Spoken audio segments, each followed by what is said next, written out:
નમસ્કાર દર્શક મિત્રો, હોટલાઇન ન્યૂઝમાં આપનું સ્વાગત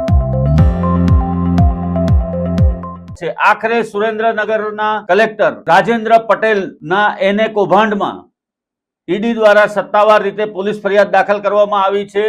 આ કૌભાંડમાં પ્રતિ ચોરસવાર મીટર જમીનને એને કરવા માટે 10 રૂપિયા લેવામાં આવતા હતા અને એમાંથી 50% હિસ્સો કલેક્ટર અને એના પીએને જતો હતો અને બાકીની રકમ અધિકારી કર્મચારીઓની અંદર વેચાતી હતી। એ વિગતો તમામ સામે આવી છે।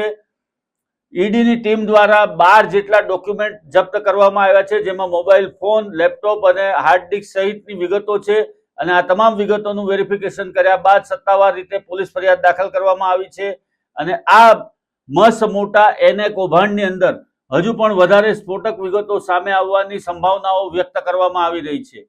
જો વિગતવાર જોઈએ તો સમગ્ર રાજ્યમાં ખળભળાટ મચાવનારા સુરેન્દ્રનગર કલેક્ટર કચેરીના કરોડો રૂપિયાના એને કૌભાંડમાં એક મહત્વપૂર્ણ ઘટનાક્રમમાં હવે ઈડીના સ્પેશિયલ ઓપરેશન ગ્રુપ તરફથી સ્પેશિયલ પીએમએલ કોર્ટમાં સુરેન્દ્રનગર જિલ્લાના તત્કાલીન કલેક્ટર રાજેન્દ્ર કુમાર પટેલ, નાયબ મામલતદાર Chandrasinh Mori, resident additional collector R K. Ojha, Dilipsinh Gohil, Mayur Balvantrai Dave અને જયરાજસિંહ હરપાલસિંહ ઝાલા વિરુદ્ધ વિધિવત ફરિયાદ દાખલ કરવામાં આવી છે, જેની સુનાવણી પ્રિન્સિપાલ ડિસ્ટ્રિક્ટ જજ કે.એમ. સોજિત્રા દ્વારા હાથ ધરવામાં આવી છે અને તમામ આરોપીઓની સામે પ્રોસેસ એટલે કે સમન્સ ઇસ્યુ કરીને વધુ સુનાવણી આગામી 5મી માર્ચના રોજ મુકરર કરવામાં આવી છે।